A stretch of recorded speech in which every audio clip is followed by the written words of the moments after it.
Hey everyone, and welcome to another episode of You Look Lovely Today. Yay, thanks. Well, I think it's episode 6 now. Is Should it? be. I think, episode 5 was with the Can't remember. Saws, A Married Life last week. Today we're just doing something a little bit more casual.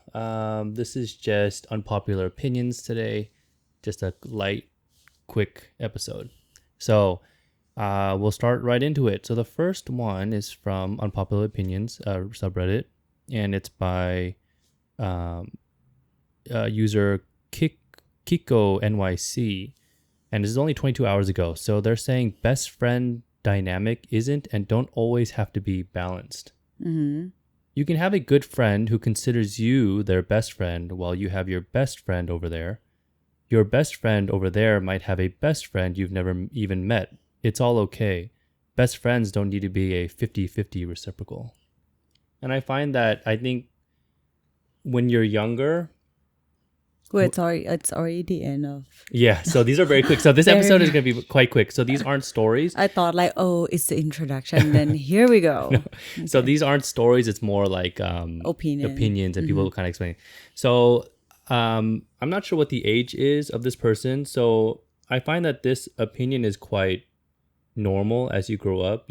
People's networking is quite spread out. But I think when you're younger, you're in high school, it's almost like your best friend, you have to be each other's best friends where there's drama.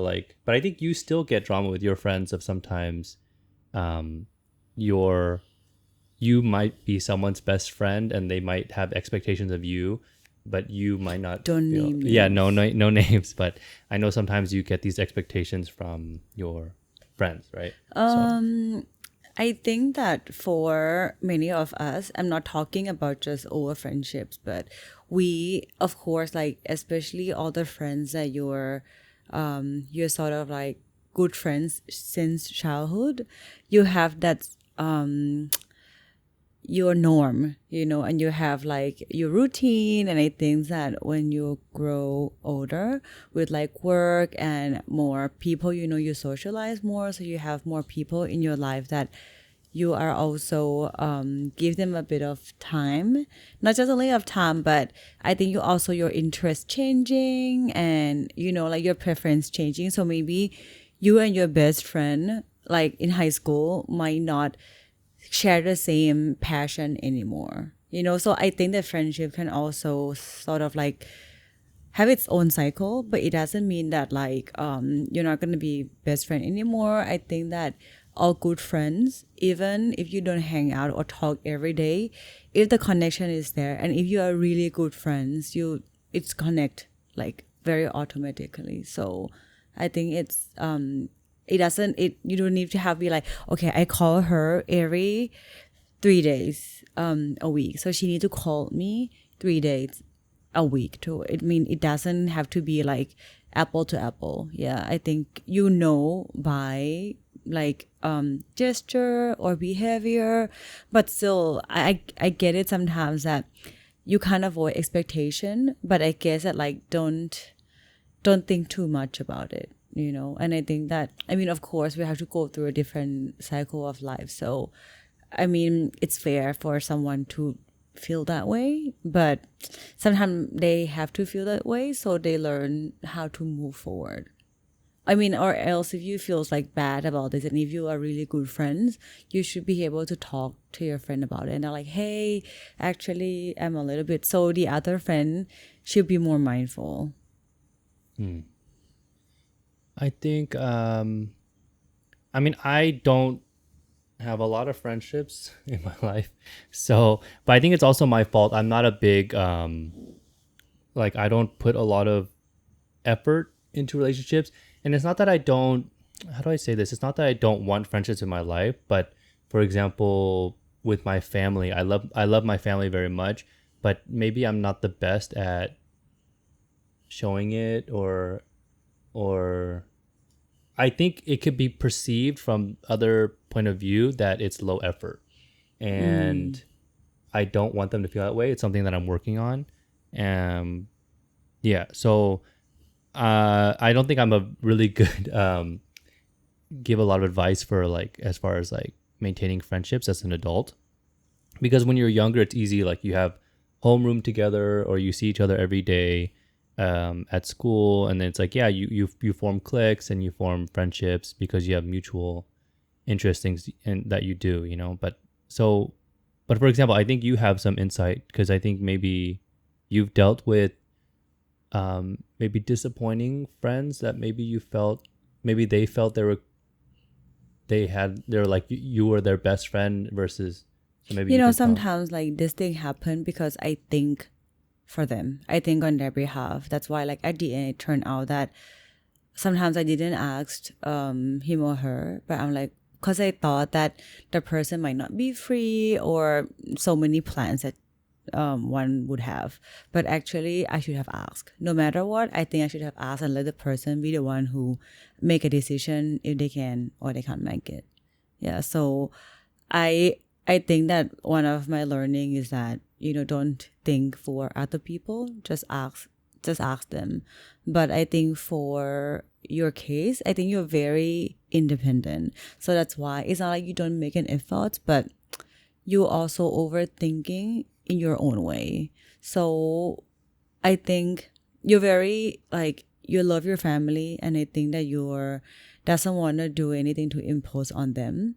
But I think here in Thailand, it's very family oriented, and no one feels like, oh, you're a burden to me. You're like there's like irritating is less, So I think it's like very close family thing that you always stop by, or you buy something, you message, like I like lately I've been messaging with my aunt every other days, or at least once a week, I mean, I don't know, I just feels like, especially when they're growing older, I want to text them a bit more, even like it's just a funny chat, or we just send photo to each other. It's also nice to remembering them, and it's also nice that, especially for the one that doesn't have kids. Mm-hmm. Yeah, I should call my family. but at least I think it's good that you know what is the weakness or where to improve. So I think it's a good starting point. I mean, it's funny, we actually had this conversation just like a couple hours ago at lunch, and I think it's I think I'm very like, I like my space, and I'm quite introverted, so I feel that sometimes when I'm like have the next day or today planned already in my head, and I'm like, okay, great, like Friday I'm going to be able to like relax at home, and I've already planned out kind of like what I'm going to do, and then somebody will be like, hey, do you want to come, do this and join, stuff like that. And sometimes I feel I'm also a people pleaser, so I don't want to let them down. So I'm like, okay, sure, I will come and, come and show support, stuff like that. And then sometimes I'll feel like in a little bit, I feel like, I just want to stay home. And then, so like when I have something that I maybe want to invite people to, I feel like I don't want to be that person in other people's lives that like, of course they're going to be like nice, and they'll probably like come if they want. But then at the same time, I feel like, oh, I don't want to be that person that's like, maybe they don't want to like, maybe they don't want to join, or like, yeah, that I think it's a negative on my part, and it's yeah, it's something I need to work on. In the end, the unpopular opinion is that best friend dynamic isn't and don't always have to be balanced. I think this person probably thinks it's an unpopular opinion because they're younger, and they probably feel like my best friend, almost like when you're younger, you feel like you have this like exclusivity with your best friends. It's like the inner circle. Yeah, and like when they start like hanging out with other people, you feel like, what, you're hanging out with other people, and like you're my best friend, and then, as you grow older, you have work friends, you have, family friends, stuff like that, and then it just changes. So I think I think this person will come to realize that this is not an unpopular opinion as they get older, right? I do think so. Okay, that's one done, one and done. Okay, on to the next one. We have another one from the Unpopular Opinions subreddit by user Just a Cancer Sign. If you're going to drink excessively, don't expect anyone to take care of you. So that's the unpopular opinion. Went out with friends on a weekday to a social event. One of their friends was there who got absolutely plastered, and said friend also came on their own. They were slumped on everyone while standing, speech slurred as fuck. Then they fell over and the more sober folk had to help. She hit her head and threw up, refused to get up from the ground outside. Eventually, they stood up, bent over and started twerking and then planked on the ground. Eventually got on the couch with like 5 people helping and was showing a lot while slurly flirting with everyone. They were too drunk to put in an Uber, bit a mutual friend the whole ride home while being very sexually explicit and was hitting the person that was driving. Oh. I don't know why anyone finds this that attractive or wants to be friends with someone who drinks themselves silly on a weekday where they need to work the next day. I have empathy for whatever part of society makes someone want to black out from it, but it's not flattering, and it's even more off-putting drinking like that and assuming you'll get taken care of. An update, she said, never said I wouldn't help or that I didn't care. Also never said the drunk person in this context was my friend. There's a difference between being annoyed by someone, what this post discusses, and outright overlooking ethical implications and clearly not helping someone you're annoyed by whose safety is at risk, which this post does not suggest doing. Okay. So a little backstory on us. I don't drink. I'm allergic and I just don't enjoy the taste of alcohol, and I much prefer to dance sober and I have much more fun that way. Mm-hmm. And you? I feels like when you're reading this, it's like giving me a flashback. I wrote this. No, I'm kidding. No. Flashback. I'm like, ooh, but I was never being flirty, like not like that at all. I'm just being, okay, I have to admit that at one point, I was like irresponsible drinker. I admit. But I mean, I really want to know how old is this person. But I guess that there were, I don't know, I think I was so young that I thought that, ooh, when we go partying, if someone was like black out, it's like a thing that you would talk about tomorrow, you know, but it's like memorable for you and your friends. But usually it's me, but it wasn't me that I intentionally to like blacked out. But that's the thing. I usually just black out, but I wasn't like, I mean, of course, like I'm everyone's burden for a bit, but everyone's like talking about it and we joke about it, you know. It's something that we still joking about it until this day that, oh, remember that day, like, oh, that trip in Korea, that trip in Singapore, blah, blah, blah. It's still like a memorable for like us a little bit, but I get it. I get where the poster is coming from. Yeah, especially I know that there are some people that who's getting drunk and being loud, and you need to let people take care of you. You know, if you're gonna be drunk, just listen to the people who's like, hey, drink water, you know, like try to sleep on the side, you know. So I think that it's easy to handle. But I get it, like, I mean, and also like at my workplace back then, we always drink on weekday because it's so stressed out. But we're not drinking until we're like pass out, you know. We just like getting tipsy and then we go home. We usually have our own ritual that we would drink on Thursday because Friday everyone usually have plans with like other friends or family or like their partner. So we drink on Thursday. That's like the weekday that we're drinking. But I think that if it's once a while thing, I'm okay. Like if someone's want to do, if my friends want to do it, but not every time. But I would be more or much appreciated if the one who's like getting out of control need to listen. Mm-hmm. You know, yeah. So it makes it more calm, and you can take care of the person. Mm-hmm. Yeah, I think in this instance, it seems like the person wasn't interested in. Maybe the person want to get laid. I don't know. It just seems like there's some, and I get it. Like, I think. What do you get? I get that there's like that party phase that people enjoy, and it's okay. Like, I used to drive fast when I was younger, and I don't like agree with it now, and I find people that drive obnoxiously annoying, but I understand like, it's a phase. Like when Do you're you know young. which car, which brand? No. But then it's like, but now, so I understand that, but I think at the same time, there's something, I mean, when we get older, I have found that, or in my observation, because I don't drink, is just that I think people actually have a lot of fun.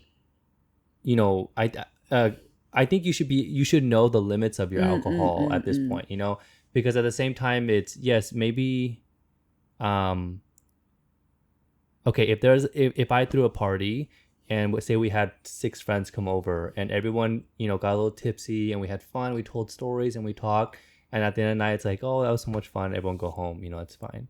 But if we had a party and then 5 people are like a little tipsy and then one person's like super drunk and we have to carry them around, and it becomes like, it's not really fun for the other people, and once in a while I guess it's okay, but at the same time, I think it's some people, I feel like some people like push people to drink more, and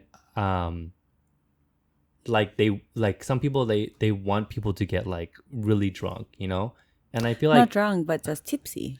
Yeah, but sometimes it's like, in my observation, is like people are already tipsy. It's like a good moment. People are dancing, people are socializing, and then some people, I don't know who, some people going around with like hard liquor bottle, like pushing people to like drink it to the point where like some people, in my opinion, I feel like some people feel like it's a little bit too much. Okay. No, not about you, obviously. But but it's just that I think a lot of people have fun, before that limit, because I think once you're feeling sick, feeling noxious, yes, it's making a memory, sure. So is being like, car stranded in the middle of the desert. But at the same time, is it like more fun? Like not always, I mean, I agree with that. Yeah. I actually agree with that. Like, I was just thinking today that next week I'm going for like one office party, not office party, but like outing, and and we're gonna go drink afterwards. And the other one, like on Saturday, I'm gonna go watching like the match, like the boxing match. And I'm like, I'm gonna be drinking both days, but I'm like, okay. I'm like, oh my God, I have to manage like the day after that. I have tennis. The other day I would have like training. So what should I do? And I don't want to like get, that day that I was like hungover and I go exercise. But I'm like, I was talking to myself and I'm like, wait, Patcha, but you don't have to drink until you're like drunk. You can just drink until you're tipsy. 35 years. And I just realized that oh, actually. But you've been a lot better. I think COVID helped, like, to get some space and perspective. But I think in general, you've been a lot better about just, no, because, okay, so when I was like her best friend, I was always like, her and her dad me and her dad was always the one to pick her up from parties, or when she would go out, when she couldn't get home on her own. Grab daddy and grab best friend. Yeah. So I mean, I don't mind taking care of you, obviously, and stuff like that. But yeah, I mean, I think in general there's this culture, or like in society, it's like seen as like, let's get effed up, and it's like so fun. But there's another side of it. There's people that are taking care of you. I feel bad for like, for example, people at the restaurant or at the bar or whatever, we leave a mess, or being loud and obnoxious and stuff like that. And so it's just another perspective that I think it has its place. Like, definitely if there's like a group of like, and it's not that we can't still act like college people every once in a while, but yeah, I think it's just, yeah, I mean, it's an unpopular opinion that I kind of agree with. That, yeah.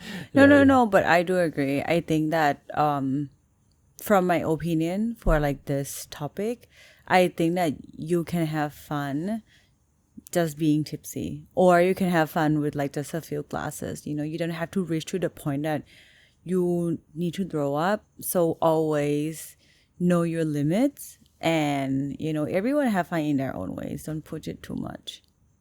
Yeah, so, yeah, this is flashback. Patcha 2000. Yeah. But I think Not 2000. in general, 2010. yeah, but I think in general you're doing better. Thank you. And at the same time, it's okay. I think I just obviously as your partner, I worry about you. And I think one also thing that I think sets it up for failure in a sense is that I will, if I know there's a night that you're going to be drinking, I will let you go first and like let you, hang out with your friends and do your fun stuff, and then I will come in later to like join. And I think that's, as an introvert, like I feel like there's a catch-22 because as an introvert, it's like, okay, I'm going to let them do their party thing and then I'll join later. And then I can join with the party a little bit, like talking, because I do want to see everyone and socialize a little bit. But at the same time, it's like you guys have had like a couple hours, 2-3 hours to like rev up to like, Peak. to like you guys are on party mode. And then for me, I'm like getting off the couch and I'm just getting ready. And then I show up and everyone's like, like, hey, Justin's here. Like, oh my God. And then like, hey, do you know this? And then I don't know if you realize this, but when you're drunk, you always introduce me to people that like I've met before, like hundreds of times. But you can't remember their names. I don't remember their names, but I've definitely met them before. And they're like, oh my God, hey, like, come here. Did you know this person? I'm like, yes, we met yesterday or something. But it's like, and it's okay and it's fun. But I think it's also like, I think that's also where it also comes in for me is like, maybe if I was there from the beginning and I like because, if I'm there for a few hours, I will like, okay, I'll start dancing too, I'll have a little fun. So maybe it's also my fault that I avoid. No, but I think like, it's depending on where we're going. I mean, like next time you can try, but like just the recent party, if you join me since the beginning, like everyone just start drinking, you wouldn't enjoy it. Yeah. I don't know. I mean, you might, yeah, but you wouldn't like seeing me holding the bottle and like. I saw it. No, no, that's not. And I also find that, I mean, maybe because I used it, or like I take a lot of pictures and stuff like that, so I always find that the first 1 or 2 hours of like a party, there's like, I never like any of the pictures because I feel like nothing's really started yet.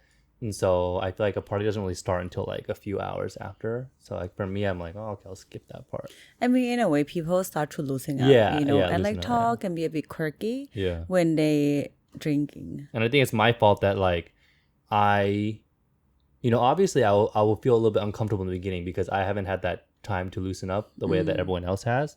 So yeah, I don't want to sound like I'm a stickler because like I've always been okay with hanging out with people that are drinking, because I still socialize. I still go out, and then we'll go to the clubs. I love to dance. I just don't need to drink, So I'm okay being around drunk people. Like I have whatever, they can do whatever they want, and then yeah. So it's not that I am against drinking, but or I don't limit Patcha to drink, but I think it's just that idea that like we need to get messed up. Yeah, we're gonna drink together. So okay, I saved a couple comments. The first comment was by Hollow4004. Expecting people to put up with this pattern of drinking isn't okay, but safety is unconditional. And this is true because I actually enjoy taking care of people in a sense. So I like to come and be there. Like you're going to a festival in December or something, right? And then I think I'm planning to just like stand by at like a hotel nearby and, just in case if you need like a ride, because I also want to be there to take care of you. So yeah, I think that maybe this is why the person put that edit in the earlier, because they're saying that like, yes, of course we want to take care of people, but I think it's just a little bit obnoxious. I think once in a while it's fine. If the person getting a bit like, oops, sorry. It's okay. I think once in a while it's fine. But if it's like happen every effing time that you're going out, it's such a joy killer. It's okay. Yeah, it's okay. Maybe now I'm starting to like feel more critical of myself. I'm like, just chill out, dude. It's okay. We're gonna go clubbing soon, so you should do that tonight. Not tonight, not tonight, but 2 weeks. Okay. I sent it to you already. Yeah. Okay, the next person replied to that person. Casey Baby said, and honestly, the normalcy of drinking excessively completely depends on your social circle. One of my coworkers has become one of my best friends when he hosts with his group. It's more of an everyone has a couple of beers and chills, then drives themselves home because nobody got drunk vibe. My friends and I aren't getting wasted regularly, but parties involve drinking games, a round or two of shots, etc. Sometimes someone goes a little too hard and passes out or throws up. My ex's friend group was the type to drink Friday night, drink all day Saturday into the night, then do booze brunch on Sunday. Everyone in that group seemed to have a story about getting kicked out of a bar. And honestly, all three are perfectly okay as long as you're not getting behind the wheel or being an unnecessary burden to your friends. Maybe they're all three are okay, but I like the first one.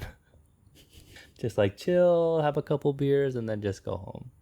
Like I've ever drinking a beer, but I think all of this also progress or shift once you also like have more responsible, not just towards like work, but family life, So once you're getting married or have kids or other things that more responsible, I would say, you would do less. But I mean, there are always time to time, like it might like crazy, it might go up, but it's fun. I mean, it's life, but at the end of the day, be responsible. Actually, speaking of beer, I think the only time I really got drunk Was with me. was with you, obviously. And we were on an island, and it was kind of like we were on a small island. There's no cars, no one's driving. We were like walking distance from where we're staying. So I was like, okay, let's drink. And I drank like half a beer, and I knocked out. Bus. Yeah. I did have to be carried home. Our diving instructor needs to like carry him like on their shoulders, and he's like, and like the first time that like he couldn't walk straight. It was fun. And I wonder if that's also a sense. Maybe I don't drink a lot as well because I feel like I want to be alert and I want to be. I think that's part of my controlling, not controlling, but like I want to be in control. Imagine if we let you walk home alone that day. I think you can still go home. I think I would have like, a part of me like likes to be challenged, so I think I would have been like, okay, like you were like, pull it together, go home now. And we also found out that like I'm allergic to alcohol, so it's not a comfortable or fun experience for me. So I was like, I just want to go home. Like I hate this feeling. Yeah. So I was like, my head is hot, my head's pounding, I have a headache. Anyways, okay, so I think we talked enough about it. Okay. Cut that. You want that in? Okay. Okay. So let's move on to the third one. Is this one's a little bit controversial. So this is by Anonymous Content, and their post is, I think couples in long-term relationships should be able to check each other's phones whenever they want. Interesting. Removing for a second the notion of doing it obsessively and really invading each other's space, nothing is more revealing about who someone really is than their phone. When you choose to be with someone long-term, you're sharing your most valuable asset with another person and making long-term plans. I think you should be able to understand who they really are. I think, especially when you're choosing to get married, I think you should be relinquishing your right to keep someone entirely out of your phone. I got away with a lot of bullshit before I got sober because my ex didn't look at my phone. I feel sad that I wasted more of her time than I should have. She didn't deserve that, and if she had looked at my phone, she would have kicked me to the curb much sooner, and I would have been less hurt in the end. I see so many relationships come apart because someone finally, or after many years, finally saw a message. If they had just looked sooner, they could have saved themselves time and heartbreak. Anyway, I'm sorry for who I've been, and I've been sober for 7 years now. My apologies will never be enough, but I promised that I would be an open book from then on out, and I've been much happier, and I've been a better partner and person. It's not for everyone, but I just think that saying you should never is a bad starting point, because As things develop, I think you certainly should every once in a while. Did he cheat it, or is the I think girlfriend? he's just dealing with alcohol or like substance abuse maybe. So it's interesting. So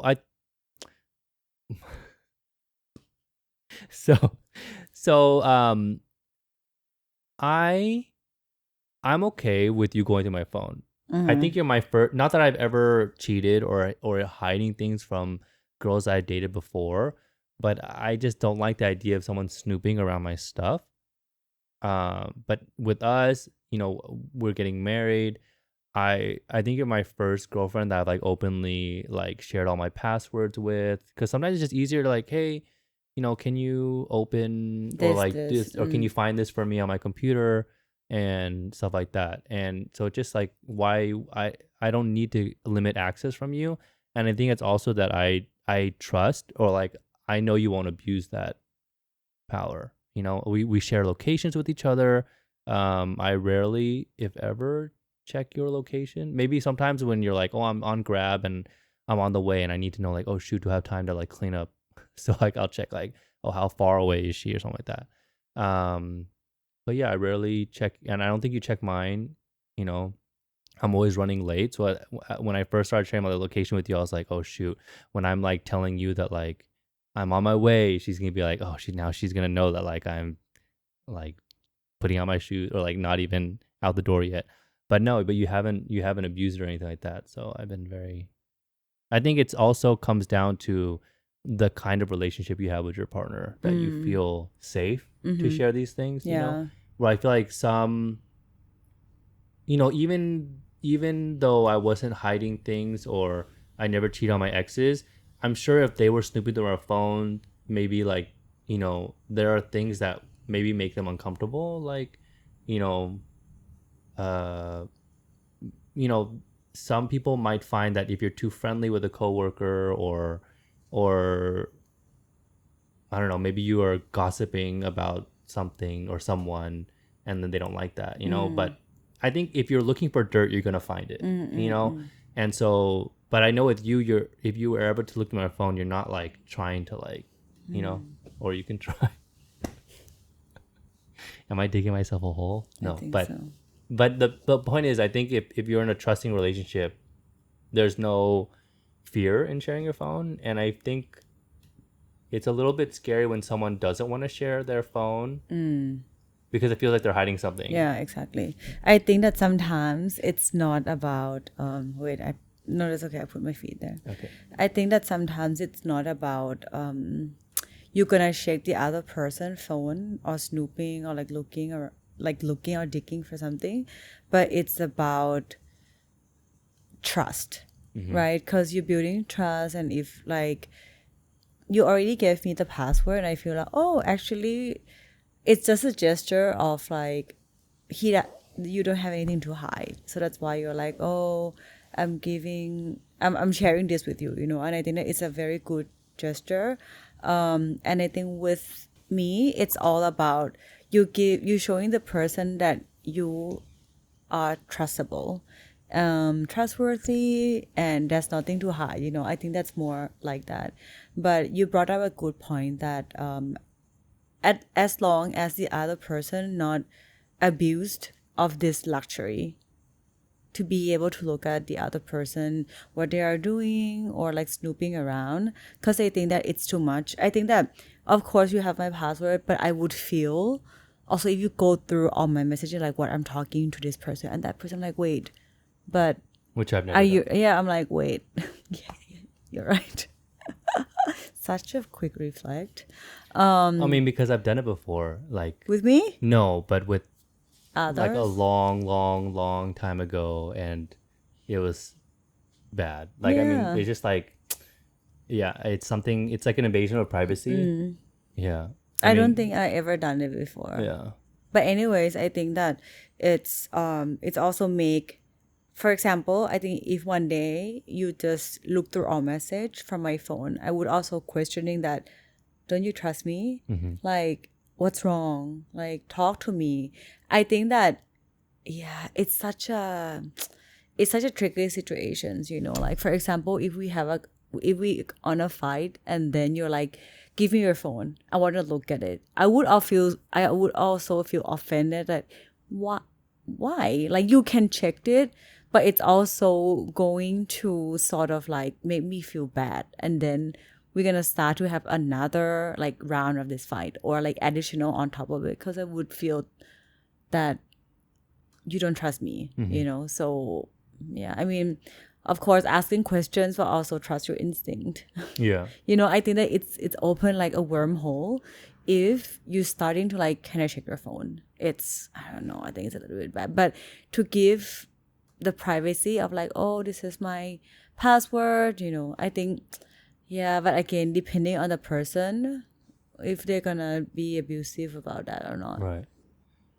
I mean, number one, we have a lot of sensitive information on our phone. So I mean, like, I wouldn't give my access to my phone or my computer to just anyone, because there's like Social Security, all my personal account information, passwords, and everything like that, and I'm too lazy to have like many different passwords. So if you get one, you kind of get it all.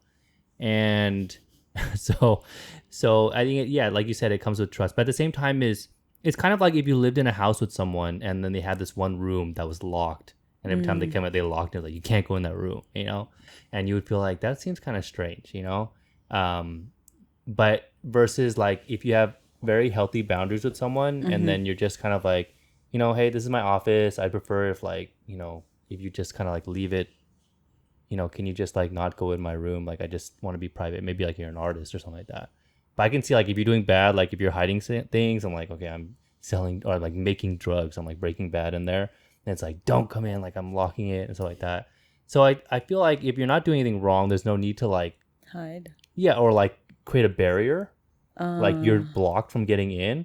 But at the same time, you should have this like respect in your relationship to be like, yeah, you can have my password. And like, when I ask you to like go through my phone, you can get something if you needed to. But at the same time, I don't think it's appropriate to be like snooping into each other's stuff. Because like you said, like if, like, for example, you might be talking with your colleagues at work. And if I was like in a bad mood, I could be like, why are you texting this guy so often? Or like, why you can just pick it up. Yeah, like, why do you need to make these like jokes with him, or like stuff like that, which is like totally, it's like totally fine to like make jokes with people, and coworkers, and you should develop, friendship. Friendship and stuff like that with your coworkers. But I think if you're snooping and you want to find something to be upset about, you will.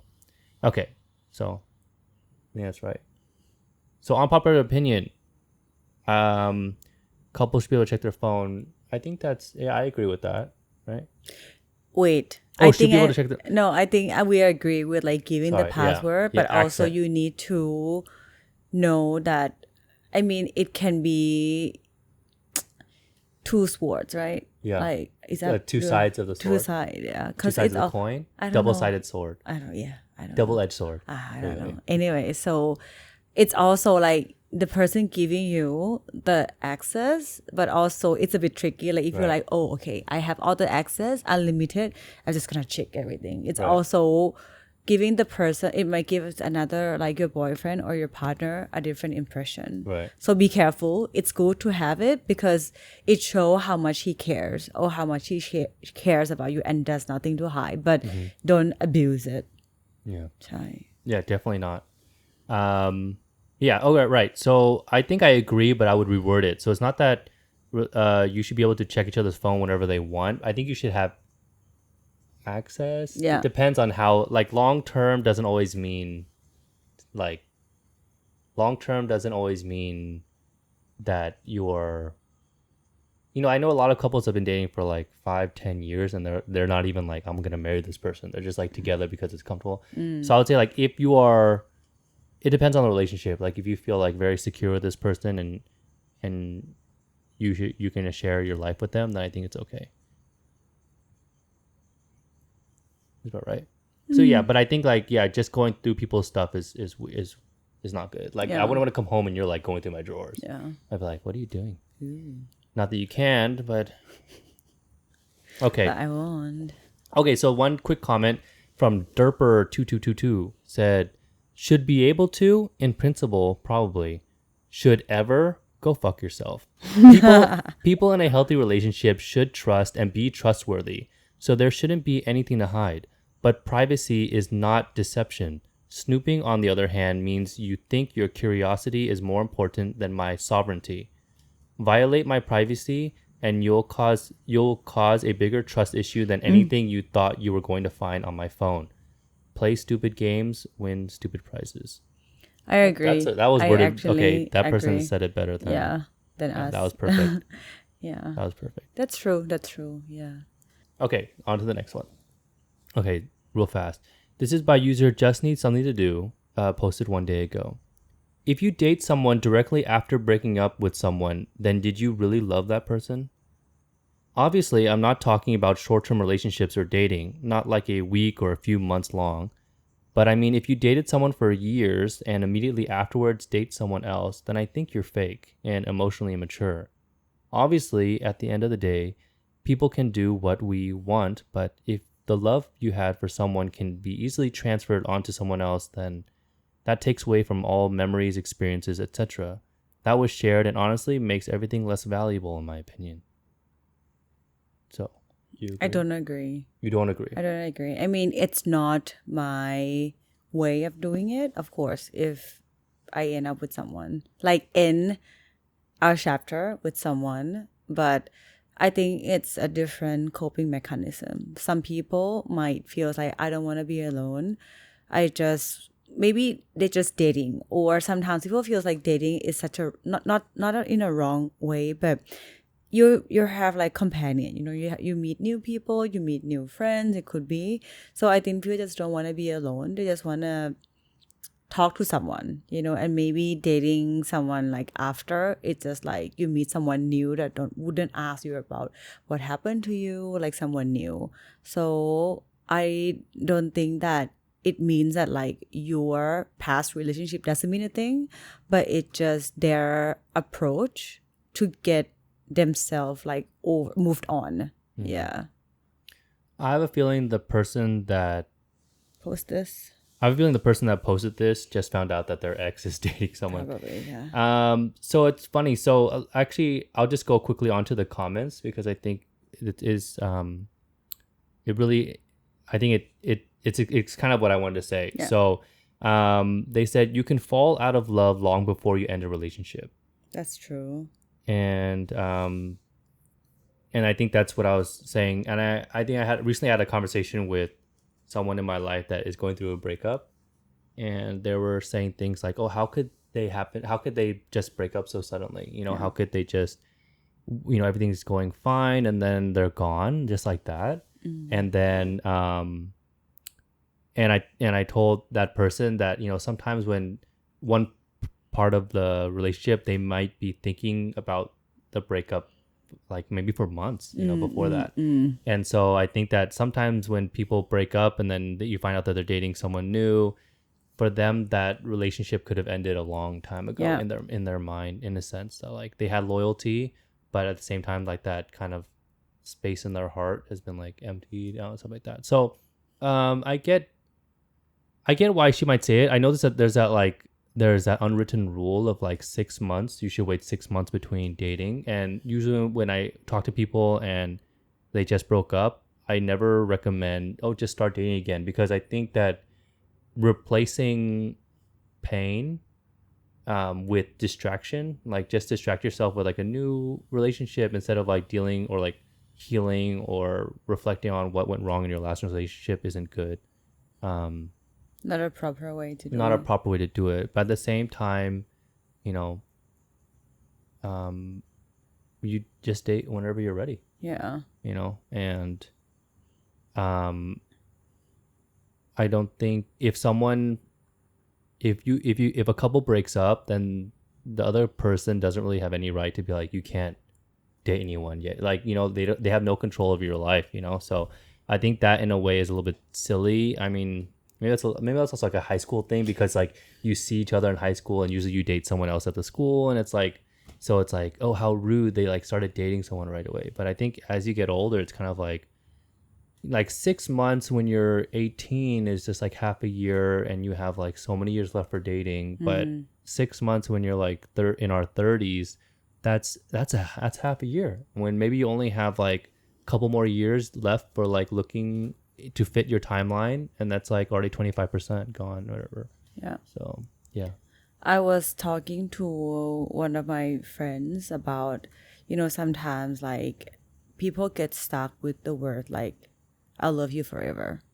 I'll be there for you always. And people would just, I think that when they talked, when they're together, that's really mean it. Like the person, both of them really mean it. But when you break up, you cannot get consumed by those words, because I do really think that the persons really feel that way when he or she say it. So I think that sometimes we got stuck by that, like, oh, but what do you mean? Like, you say you love me forever, it's going to be me, but it is you. Did this happen? Is this like a personal story? Is this a personal experience? No. Maybe, I don't know. Is it? Anyways, but like this kind of things, I think that at that moment that everything's still like in their glory days. Of course, like you love each other, you say those kind of things, and it's true. Yeah. But now, like when things start to change and tensions, maybe stress, so it's changed many things. Like what you say, maybe it's already one person's already felt that okay, this is falling apart, so they sort of like prep their mind already. It's preparing and okay, it's happening, but the other person still feels like, oh, we will get it through, we will make it work, we'll be fine. So it might become a shock for another human being. But I think that like we shouldn't be just different. We all have a different ways of like how do we move forward with it. Maybe some people can get over it easier than the others, but while another type of people that we need to go through all the different 100 emotions, go up and down, listen to sad song, crying in front of the mirror and like whatnot, Right. So I think that it's just a different, but don't just try to like move on and don't stuck by your past, because I think if you keep looking or checking, you stuck in the past and over analyzing, and you won't be able to just move past it. Definitely. If I was to talk to the OP, the person who posted this, I would say that your healing has nothing to do with, like, if you guys are truly. There's a bike. Okay. So if I was talking to the OP about this, I would say that I think a lot of people, when they are healing, they put too much emphasis on kind of like they want to like they're monitoring the other person, like their ex, in a sense of like, oh, they're moving on faster than I'm moving on, or like they're not as sad as I am. It's like they're healing, like your healing process has nothing to do with them, in fact, kind of like after you break up, you don't really have anything to do with each other anymore. And so I would say that after you guys break up, you shouldn't be monitoring and just kind of like you focus on your own healing process. If they date someone else, whatever, that doesn't mean that they didn't love you, but at the same time, it's like you guys are broken up. It doesn't doesn't matter anymore. It's done. Get over it. No, I'm kidding. Yeah. So okay, that was it. I think we have to go to the party. So, I forgot to tell myself that at the beginning of the episodes I was going to make the call to action. So Okay. Because I noticed that I think it's better because I don't think a lot of people are watching these to the end. So okay, we can do it now. Yeah, but it's okay. So next time. But anyway, so I just want to say thank you guys for listening and stopping by. Check us out on YouTube, Instagram, Spotify, Apple Podcast, and be sure to subscribe and leave comments. We love to read comments. I think I've read like 2 or 3 so far. We'd love to hear more. Yeah, even if you guys are watching on YouTube and just, put a little emoji or something would be nice to hear from you guys. And yeah, okay. Thank you guys for stopping by. See you next time. Bye. Bye. Toodles. Bye.